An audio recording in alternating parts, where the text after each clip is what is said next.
വിനുവിൻ്റെ അടുത്ത് ആരും വേണ്ടെന്ന് ഡോക്ടർ പറഞ്ഞിരുന്നത് കൊണ്ട് അശോകൻ ജയയ്ക്ക് വേണ്ടി പ്രത്യേകിച്ച് റൂം എടുത്തിരുന്നു. ആവശ്യം വരുമ്പോൾ വിളിക്കാമെന്ന് ഡോക്ടർ പറഞ്ഞതുകൊണ്ട് രണ്ടുപേരും റൂമിനകത്ത് തന്നെയായിരുന്നു. എന്നാൽ ഇതുവരെയും വിനുവിൻ്റെ അവസ്ഥ എന്താണെന്ന് വിശദമായി ജയയോട് പറഞ്ഞിരുന്നില്ല. ജയെ, ഏട്ടാ, എനിക്ക് വിനുവിനെ ഒന്ന് കാണണം. അവനെ കുഴപ്പമൊന്നുമില്ലെങ്കിൽ പിന്നെ നമ്മളെ കാണിക്കാത്തത് എന്താ? ജയെ, ഞാൻ പറയുന്നത് നീ സമാധാനത്തോടെ കേൾക്കണം. എന്താ എൻ്റെ മോന് പറ്റിയത്? ഞാൻ പറയുന്നതിന് മുന്നേ നീ കരയാൻ നിന്ന നിന്നോട് ഞാൻ എങ്ങനെയാ ജയ കാര്യങ്ങൾ പറയുന്നേ? ഏട്ടൻ പറ, ഞാൻ നീ കരയില്ല. അവൻ്റെ പുറം തലയിൽ ഇരുമ്പ് കമ്പി കൊണ്ട് ആരോ ശക്തിയായി അടിച്ചു. അതിൻ്റെ ആഘാതത്തിൽ ഇപ്പോൾ അവൻ അനങ്ങാൻ പറ്റാത്തൊരവസ്ഥയിലാണ്.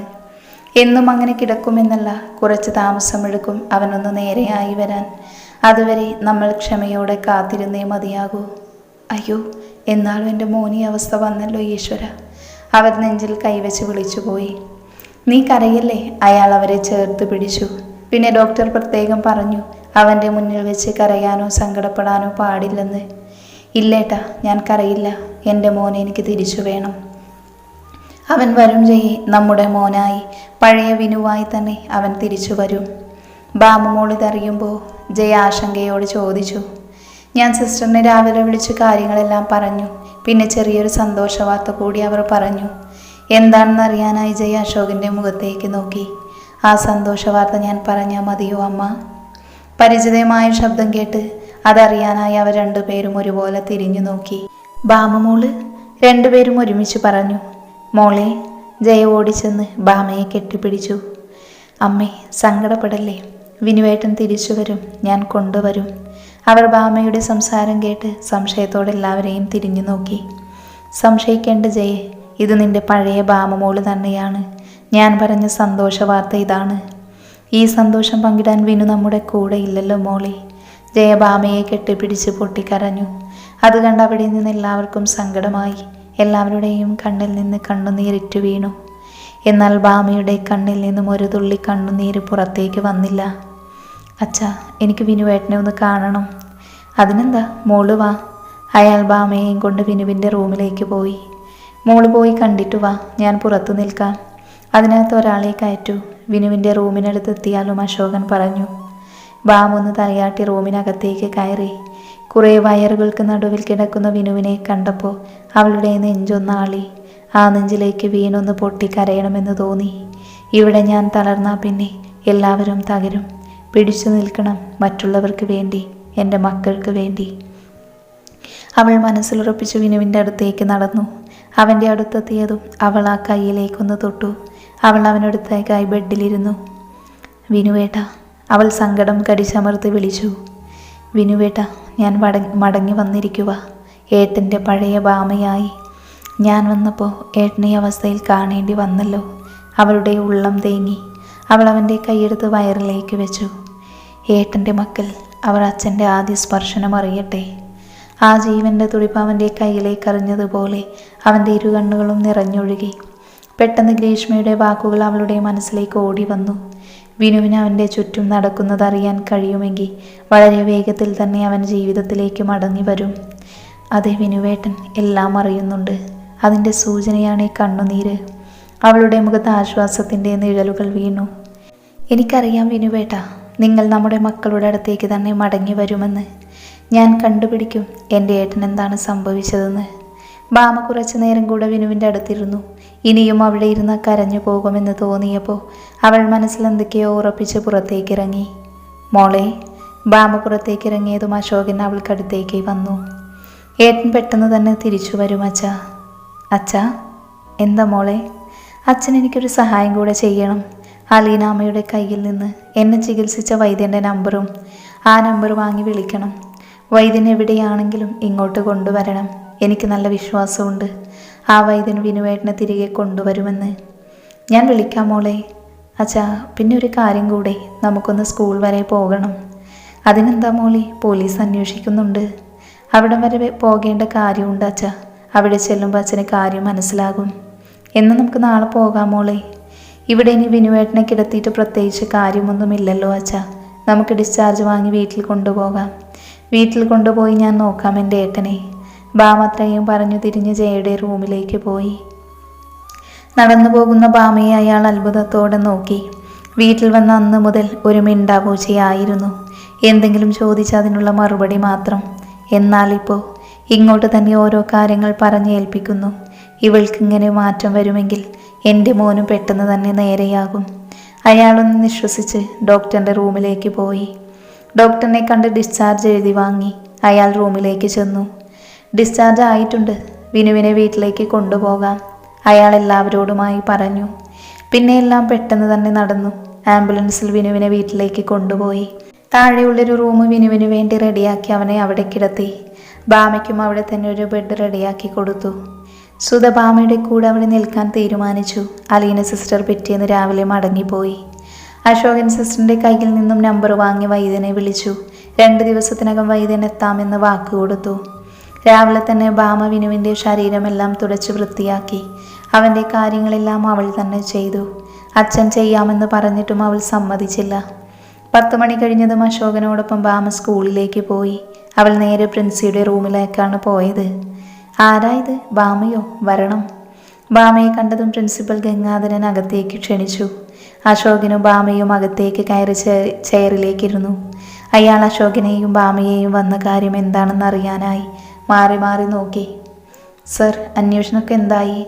പോലീസ് അന്വേഷിക്കുന്നുണ്ട് വിനുവിൻ്റെ അച്ഛ. പിന്നെ ഇവിടെ CCTV ഒന്നും ഇല്ലാത്തത് കൊണ്ട് എന്താ സംഭവിച്ചതെന്ന് ഇതുവരെ അറിയാൻ കഴിഞ്ഞിട്ടില്ല. ഉടനെ കണ്ടെത്തും. സർ, ഞാനിപ്പോൾ വന്നത് വേറൊരു കാര്യത്തിനാണ്. എന്താ ബാമേ? അയാൾ കാര്യമറിയാനായി ബാമയുടെ മുഖത്തേക്ക് ഉറ്റുനോക്കി. സർ, വിനുവേട്ടൻ്റെ ജോലി എനിക്ക് തരണം. വിനുവേട്ടൻ വരുന്നത് വരെ ആ ജോലി ഞാൻ ചെയ്തോളാം. മോളെ, ഈ അവസ്ഥയിൽ മോള് ജോലിക്ക് വരാനോ? ഈ അവസ്ഥയ്ക്ക് ഇപ്പം എന്താ അച്ഛാ കുഴപ്പം? ഗർഭിണികളും ജോലി ചെയ്യുന്നില്ലേ? സർ, ഞാൻ വിനുവേട്ടൻ്റെ ഭാര്യയാണ്. എൻ്റെ ഭർത്താവിന് ജോലിയിലിരുന്നപ്പോൾ ഇവിടെ വെച്ചാണ് ഈ അവസ്ഥ വന്നത്. അപ്പോൾ എനിക്ക് ജോലി കിട്ടിയേ തീരൂ, ബാമ ഉറപ്പിച്ച് പറഞ്ഞു. അതിപ്പോൾ ഞാനെന്ത് മറുപടി പറയാനാ ബാമി? അതൊക്കെ PTA കൂടെ തീരുമാനിക്കേണ്ട കാര്യങ്ങളാണ്. സർ, ഇതിന് PTA കൂടി തീരുമാനമെടുക്കേണ്ട ആവശ്യം എന്താണുള്ളത്? ഞാനിവിടുത്തെ ടീച്ചറായിരുന്നു. എനിക്ക് സുഖമില്ലാതായപ്പോൾ ഞാൻ ലീവായി ഇപ്പോൾ തിരിച്ചു വന്നു. പക്ഷെ തിരിച്ചു വന്നത് വൈശാഖിൻ്റെ ഭാര്യ പദവിയുമായിട്ടല്ല, വിനോദിൻ്റെ ഭാര്യയായിട്ടാണ്. അപ്പോൾ ഇനി സാറിന് എന്താണ് തടസ്സം? അതിപ്പോൾ ഞാൻ എല്ലാവരുമായി ഒന്ന് ആലോചിച്ചിട്ട്. ശരി സർ, ആലോചിച്ചോ. ഞാനും ഒന്ന് ആലോചിക്കാൻ പോകുക, DEO ആയിട്ട്. ഓക്കെ സർ, അപ്പോൾ ഞങ്ങൾ ഇറങ്ങുക. ബാമ കസേരയിൽ നിന്നും എണീറ്റു. കൂടെ ഒന്നും മനസ്സിലാവാതെ അച്ഛനും. ബാമ പോകാൻ വരട്ടെ, പെട്ടെന്ന് പ്രിൻസിപ്പൽ ഗംഗാധരൻ പറഞ്ഞു. ബാമ ഒന്ന് തിരിഞ്ഞു നോക്കി. ബാമ, നാളെ തൊട്ട് വന്നോളൂ. അപ്പോൾ PTA? അവരോട് ഞാൻ സംസാരിച്ചോളാം. ഓക്കെ സർ, അപ്പോൾ നാളെ തൊട്ട് ഞാൻ ഇവിടെ തന്നെ കാണും. ബാമ ഒന്നുകൂടെ വാക്കുകളാൽ പറഞ്ഞുറപ്പിച്ചു. ബാമ തിരിഞ്ഞു നടന്നു. കൂടെ അശോകനും. മോളെ, ഒന്ന് നിന്നേ. പെട്ടെന്ന് അശോകൻ ബാമയെ വിളിച്ചു. എന്താ അച്ഛാ? നിന്നെ എനിക്ക് മനസ്സിലാകുന്നില്ലല്ലോ മോളെ. എന്താ മോളുടെ മനസ്സിൽ? ഈ അച്ഛനോടെങ്കിലും പറയുമോ? നിന്നെ ജോലിക്ക് വിട്ടിട്ട് ജീവിക്കേണ്ട ഗതികേടൊന്നും നമുക്കില്ല മോളെ. അച്ഛാ, ഞാനിവിടെ ജോലിക്ക് കയറുന്നത് ഇവിടുന്ന് കിട്ടുന്ന പണം മോഹിച്ചിട്ടൊന്നുമല്ല. അതില്ലെങ്കിലും വിനുവേട്ടൻ്റെ കുടുംബത്തിന് ജീവിക്കേണ്ട മാർഗമുണ്ടെന്ന് എനിക്കറിയാം. പിന്നെ ഞാനിവിടെ വരുന്നത് അത് കുറച്ച് ലക്ഷ്യങ്ങൾ മുന്നിൽ കണ്ടുകൊണ്ട് തന്നെയാണ്. ആദ്യം വൈശാഖേട്ടൻ, ഇപ്പോൾ വിനുവേട്ടൻ. അതിനു മാത്രം എന്ത് തെറ്റായി ഇവർ ചെയ്തത്? ആരാ ഇവർ രണ്ടുപേരെയും ഇങ്ങനെ ആക്കിയത്? എനിക്ക് കണ്ടുപിടിക്കണം അച്ഛാ. എന്നിട്ട് അവരെ നിയമത്തിൻ്റെ മുന്നിൽ ഞാൻ കൊണ്ടുവരും. എൻ്റെ മക്കൾ ജനിക്കുമ്പോൾ അവരുടെ അച്ഛനും അവരുടെ ഒപ്പം ഉണ്ടാവണം. ഇതെങ്കിലും എനിക്ക് എൻ്റെ ഏട്ടന് വേണ്ടി ചെയ്യണം അച്ഛാ. മോളെ, ഈ അവസ്ഥയിൽ നിനക്ക് എന്തെങ്കിലും സംഭവിച്ചാൽ അതുകൂടെ താങ്ങാൻ ഞങ്ങൾക്ക് പറ്റില്ല മോളെ. ജനനവും മരണവും എല്ലാം ദൈവത്തിൻ്റെ കയ്യിലല്ലേ അച്ഛാ. അവർ വിധിക്കുന്നത് നടക്കുന്നു. എൻ്റെ തലയിൽ എന്താണെന്നുള്ളതും അവർ എഴുതി വെച്ചിട്ടുണ്ട്. അതുപോലെയും നടക്കൂ. എന്നാലും മോളെ, ഒരെന്നാലുമില്ല. അച്ഛൻ വന്നേ. അച്ഛൻ്റെ ചെറുമക്കൾ നല്ല വിശപ്പ്, അവർക്കിപ്പോൾ എന്തെങ്കിലും കഴിക്കണം. ബാമ വയറു തടവി കാണിച്ചു. മോള് വാ. അവർ നേരെ സ്കൂളിന് പുറത്ത് കുടുംബശ്രീ ഹോട്ടലിലേക്ക് കയറി. ഉച്ചയായതിനാൽ ഊണ് സമയമായിരുന്നു. 2 പേരും ഊണിന് ഓർഡർ കൊടുത്തു. അവൾക്ക് എന്തൊക്കെയോ കഴിക്കണമെന്നുള്ള കൊതിയായിരുന്നു. ഊണ് വന്നതും ബാമ രുചിയോടെ എല്ലാം കഴിച്ചു. എന്തുകൊണ്ടോ അവളുടെ കണ്ണുകൾ നിറഞ്ഞു. ഈ സമയം ഗർഭിണികൾ ഭർത്താക്കന്മാർ വാങ്ങിക്കൊടുക്കുന്ന ആഹാരം കഴിക്കാൻ വലിയ കൊതിയായിരിക്കും. അവൾക്കും അതുപോലെ അവൻ്റെ കൈകൊണ്ട് അവൾ പറയാതെ വാങ്ങിയ ആഹാരം കഴിക്കാൻ അതിയായ മോഹം തോന്നി. അവൾ അച്ഛനെ കാണാതെ കണ്ണു തുടച്ചു. വേഗം തന്നെ കഴിച്ചെണീറ്റു. ഹോട്ടലിൽ നിന്നും ഇറങ്ങി അവർ നേരെ വീട്ടിലേക്ക് പോയി. ജയയോടും സുധയോടും കാര്യം പറഞ്ഞപ്പോൾ ഭാമ സ്കൂളിൽ പോകുന്നതിൽ ആർക്കും വലിയ താല്പര്യമില്ലായിരുന്നു. പിന്നെ ഭാമയുടെ നിർബന്ധത്തിന് അവർ സമ്മതിച്ചു. ഭാമ വിനുവിൻ്റെ അടുത്ത് ചെന്ന് സ്കൂളിൽ പോയതും പുറത്തുനിന്ന് ആഹാരം കഴിച്ചതും അങ്ങനെ ഓരോ വിശേഷങ്ങൾ പറഞ്ഞു. എല്ലാം കേട്ട് തിരിച്ചു പ്രതികരിക്കാനാവാതെ അവൻ കിടന്നു. പിറ്റേന്ന് രാവിലെ തന്നെ എണീറ്റ് അവളുടെ ജോലികളെല്ലാം നേരത്തെ ചെയ്തു തീർത്തു. അതിനുശേഷം വിനുവിൻ്റെ എല്ലാ കാര്യങ്ങളും ഒരു മടിയും കൂടാതെ അവൾ ചെയ്തു. കൃത്യം 9 മണിക്ക് തന്നെ അവൾ സ്കൂളിലെത്തി. എന്തായാലും ഇന്നൊരു മീറ്റിംഗ് കാണുമെന്ന് തന്നെ ഭാമ മനസ്സിൽ ഉറപ്പിച്ചു. അവൾ സ്റ്റാഫ് റൂമിലേക്ക് നടന്നു. സ്റ്റാഫ് റൂമിലെത്തിയതും ഭാമയെ കണ്ട് എല്ലാവരും അതിശയത്തിൽ നോക്കി. ആ അതിശയത്തിന് പിന്നിലും എല്ലാ മുഖങ്ങളിലും ഒരു പുച്ഛമുണ്ടെന്ന് അവൾ ഒറ്റ നോട്ടത്തിൽ തന്നെ മനസ്സിലാക്കി. അല്ല, ആരിത്? ഭാമ ടീച്ചറോ? വീണ്ടും ജോയിൻ ചെയ്തു അല്ലേ? മഹേഷ് ഭാമയ്ക്കടുത്തേക്കായി വന്നു. അല്ലേ, ഭാമ ടീച്ചറിൻ്റെ വയറെന്താ ഇങ്ങനെ വീർത്തിരിക്കുന്നേ? ഗർഭിണികളെ പോലെ അയാൾ അതിശയത്തിൽ പരിഹാസച്ചുവയോടെ ചോദിച്ചു. അപ്പോൾ സാറ് വിവരമൊന്നും അറിഞ്ഞില്ലായിരുന്നോ? കൂട്ടുകാരൻ മരിച്ചപ്പോൾ മറ്റേ കൂട്ടുകാരൻ ഭാമ ടീച്ചറിനെ അങ്ങ് ഏറ്റെടുത്തു. എന്നിട്ട് ഇതുവരെ ആ വിവരം ഒളിപ്പിച്ചു വെക്കുകയും ചെയ്തു. ഇനി ആർക്കറിയാം ഈ വയറ്റിൽ കിടക്കുന്ന ആ പാവം വിനുമാഷിൻ്റെ തന്നെയാണോ എന്ന്. അപ്പം അതാണല്ലേ മാളു ടീച്ചറെ വയറു വീർത്തിരിക്കുന്നതിൻ്റെ കാരണം. ആരായാലും എന്താ ടീച്ചറെ, അനങ്ങാതെ കിടക്കുന്ന വിനുമാഷിനും കുട്ടികളായല്ലോ. ഭാമ ടീച്ചർ എന്നും ഇനി ഇവിടെ തന്നെ കാണുമോ? കാണും, ഞാൻ ഇവിടെ തന്നെ കാണും, അവളൊരു വെല്ലുവിളി പോലെ പറഞ്ഞു. പിന്നെ ഈ വയറ്റിൽ കിടക്കുന്ന എൻ്റെ മക്കൾക്ക് ഒറ്റ തന്തയേ ഉള്ളൂ, അത് വിനോദാണ്. അല്ലാതെ നിങ്ങളെപ്പോലെ പല തന്തയ്ക്കും ഉണ്ടായതല്ല. ഭാമയുടെ മറുപടി കേട്ട് രണ്ടുപേരുടെയും മുഖം വിളറി വെളുത്തു. അവളുടെ ആ മറുപടി അവൾ ഒട്ടും പ്രതീക്ഷിച്ചില്ല. പറയുന്നതെന്തും കേട്ട് മിണ്ടാതെ നിൽക്കുമെന്ന് കരുതി അവർക്ക് തെറ്റി. ഇത് പുതിയൊരു ഭാമയാണ്, അവർ മനസ്സിൽ ഉറപ്പിച്ചു. ആ സമയം ഭാമ പ്രതീക്ഷിച്ചതുപോലെ ഉച്ചയ്ക്ക് മീറ്റിംഗ് ഉണ്ടായിരുന്നു. എല്ലാവർക്കും അറിയേണ്ടത് വിനോദിൻ്റെ ഭാര്യ ആയിരുന്നിട്ടും പിന്നെന്തിനാണ് വൈശാഖിൻ്റെ ഭാര്യയായി ഇവിടെ ജോലിക്ക് വന്നതെന്നായിരുന്നു.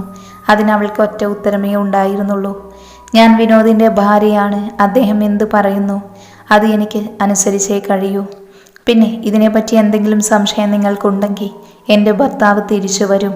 അപ്പോൾ നിങ്ങൾക്ക് അദ്ദേഹത്തിനോട് നേരിട്ട് തന്നെ ചോദിക്കാം. അതുകൊള്ളാം, മരിച്ചതുപോലെ കിടക്കുന്ന വിനുമാഷ് തിരിച്ചു വരുമെന്നാണോ ഭാമ ടീച്ചർ പറയുന്നേ? അതെ മഹേഷ് സാറേ, വിനുമാഷ് തിരിച്ചു വരും, എനിക്ക് നല്ല വിശ്വാസമുണ്ട്. പിന്നെ മാഷ് ഇവിടേക്ക് തിരിച്ചു വന്നാലേ ചിലരുടെയൊക്കെ കള്ളത്തരം പൊളിയും. അപ്പോൾ അത് പേടിയുള്ള മാഷ് തിരിച്ചു വരേണ്ടെന്ന് പ്രാർത്ഥിക്കൂ. അതെന്താ ടീച്ചർ അങ്ങനെ പറഞ്ഞേ? ഇവിടെ ആര് കള്ളം ചെയ്തു എന്ന് ടീച്ചർ പറയുന്നേ? ഞാനിപ്പോൾ പറഞ്ഞത് ആർക്കാണോ മനസ്സിൽ പേടി തട്ടിയത് അവർക്ക്.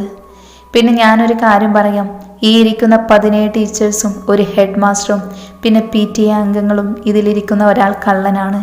ചിലപ്പോൾ അത് 2ഓ 3ഓ ആകാം. എൻ്റെ വിനുമാഷിനെ ഇങ്ങനെ കിടത്തിയത് ഈ ഇരിക്കുന്നവരിൽ ആരോ ആണ്. എന്നിട്ടൊന്നും അറിയാത്തതുപോലെ നല്ല പിള്ളയായി ഇവിടെ കഴിയുന്നു. ഒന്നോർത്താ കൊള്ളാം, പല നാൾ കള്ളൻ ഒരു നാൾ പിടിയിൽ എന്നൊരു ചൊല്ലുണ്ട്. അത് വെറും ചൊല്ല് മാത്രമല്ല. ഭാമയുടെ പറച്ചിൽ കേട്ട് എല്ലാവരും അങ്ങോട്ടും ഇങ്ങോട്ടും മുഖത്തോട് മുഖം നോക്കി. അവൾ എല്ലാവരെയും ഒന്ന് വീക്ഷിച്ചു. ഭാമ ഇനി മുതൽ ഇവിടെ കാണും, അത് PTA തീരുമാനമാണ്. പിന്നെ ഒന്നിൻ്റെ പേരിലും ഭാമയെ ആരും കുറ്റപ്പെടുത്താൻ പോകരുത്. കഴിഞ്ഞതൊക്കെ കഴിഞ്ഞു, ഇനി മുന്നോട്ടുള്ളത് നോക്കിയാൽ മതി. അപ്പോൾ വിനോദ് മാഷിൻ്റെ ഈ അവസ്ഥയ്ക്ക് പിന്നിലുള്ള ആളെ കണ്ടുപിടിക്കേണ്ട എന്നാണോ പ്രിൻസി പറയുന്നത്? അങ്ങനെയല്ല ഞാൻ പറഞ്ഞേ മഞ്ജു ടീച്ചറെ, അതൊക്കെ പോലീസ് അന്വേഷിക്കുന്നുണ്ട്. എല്ലാവരും ഭാമയുടെ കൂടെ സപ്പോർട്ടായിട്ട് നിൽക്കണമെന്നാണ് ഞാൻ ഉദ്ദേശിച്ചത്. ഭാമയുടെ കൂടെ എന്തിനും സപ്പോർട്ടായി ഞങ്ങളല്ല, ഞാൻ കാണും സാറേ, മഞ്ജു ഭാമയെ നോക്കി പറഞ്ഞു. ഭാമ അവളുടെ മറുപടി ഒരു ചിരിയിൽ ഒതുക്കി. പിന്നെ അന്നത്തെ ദിവസം വലിയ കുഴപ്പമൊന്നുമില്ലാതെ കടന്നുപോയി. അവൾ വീട്ടിൽ പോയപ്പോൾ സ്കൂളിൽ നടന്ന വിശേഷങ്ങളെല്ലാം വിനുവോട് പറഞ്ഞു കേൾപ്പിച്ചു. അവനൊരു കേൾവിക്കാരനെ പോലെ കിടന്നു. അവളൊന്ന് ഫ്രഷായി അടുക്കളയിലേക്ക് ചെന്നു. അല്ല, രണ്ടുപേരും ഇവിടെ എന്തോ ഭയങ്കര ചർച്ചയിലാണെന്ന് തോന്നുന്നു. ഭാമ സുധയെയും ജയയെയും നോക്കി ചോദിച്ചു. ഞങ്ങൾ നിന്റെ കാര്യം തന്നെയാ മോളെ പറയുന്നേ. ഈ പ്രായത്തിൽ നീ എന്തൊക്കെ അനുഭവിക്കുന്നു? ജയ ഒന്ന് നെടുവേർപ്പിട്ടു. ഭാമ ജയക്കടുത്തേക്ക് ചെന്ന് പിറകിലൂടെ കൈയിട്ട് ചേർന്നു നിന്നു. എൻ്റെ ജയമ്മേ, ഇതൊക്കെ ഒരു യോഗമല്ലേ? മോളെ, ഇന്ന് സ്കൂളിൽ എന്തെങ്കിലും കുഴപ്പമുണ്ടായോ? സുധ ആദിയോട് ചോദിച്ചു. ഇന്ന് സ്കൂളിൽ ഒരു കുഴപ്പവും ഉണ്ടായില്ല. എല്ലാവർക്കും എന്നോട് ഭയങ്കര സ്നേഹമായിരുന്നു. വിനുവേട്ടൻ ഇങ്ങനെ കിടക്കുന്നതിൽ എല്ലാവർക്കും സങ്കടമുണ്ട്. ഭാമ വായിൽ വന്നൊരു കള്ളം പറഞ്ഞു. മോള് പറഞ്ഞത് സത്യമാണോ? അതേ എൻ്റെ ജയക്കുട്ടി. അവൾ ജയയുടെ താടിയിൽ പിടിച്ച് കുലുക്കി. ദാ മോളി ചായ കുടിക്ക്. സുധ അവൾക്ക് നേരെ ഒരു ചായക്കപ്പ് നീട്ടി. അവൾ ചായ വാങ്ങി പുറത്തേക്കിറങ്ങി. ഇനിയും അവിടെ നിന്ന് അവർ ഓരോന്ന് ചോദിക്കും. ഒരുപാട് കള്ളം പറഞ്ഞ് പിടിച്ചു നിൽക്കാൻ അവൾക്ക് കഴിയില്ലായിരുന്നു.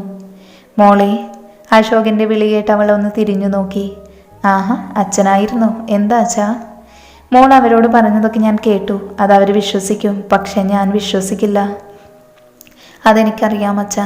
ഞാൻ അവരോട് പറഞ്ഞതൊക്കെ കള്ളം തന്നെയാ. ഞാൻ സ്കൂളിൽ ചെന്നത് കുറച്ച് പേർക്കൊന്നും ഇഷ്ടപ്പെട്ടിട്ടില്ല.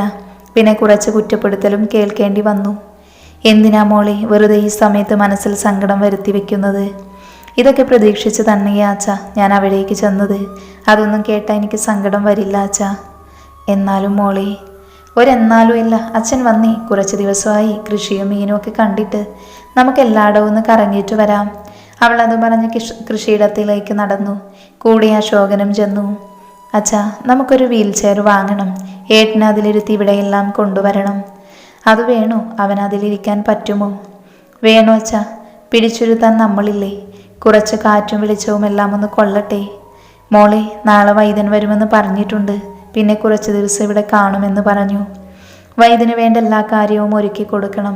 അച്ഛൻ കൂടെ തന്നെ ഉണ്ടാവണം. അശോകൻ അത് കേട്ടൊന്ന് മൂളി. അവൾ കുളത്തിൻ്റെ അടുത്തേക്ക് പോയി. അവിടെ കണ്ട കൽപ്പിടവിലായി അവൾ ഇരുന്നു. ബാമയെ തനിച്ചു വിട്ട് അശോകൻ കൃഷിയിടത്തിലേക്ക് പോയി. അവളുടെ മനസ്സ് അടുത്ത് ഇനി എന്താണെന്ന് അറിയാനുള്ള ഓട്ടത്തിലായിരുന്നു. സ്കൂളിൽ നടന്ന മീറ്റിങ്ങിനെ കുറിച്ച് ചിന്തിച്ചു. എല്ലാവരുടെയും മുഖം അവളുടെ മനസ്സിലേക്ക് ഓടി വന്നു. ആരിലും സംശയിക്കത്തക്കതായി അവൾക്കൊന്നും തോന്നിയില്ല. പെട്ടെന്ന് അവളുടെ മനസ്സിലേക്ക് ഒരു ബുദ്ധി തെളിഞ്ഞു. നടക്കുമോ എന്നറിയില്ല, എന്നാലും ഒന്ന് പരീക്ഷിച്ചു നോക്കാൻ തന്നെ അവൾ തീരുമാനിച്ചു.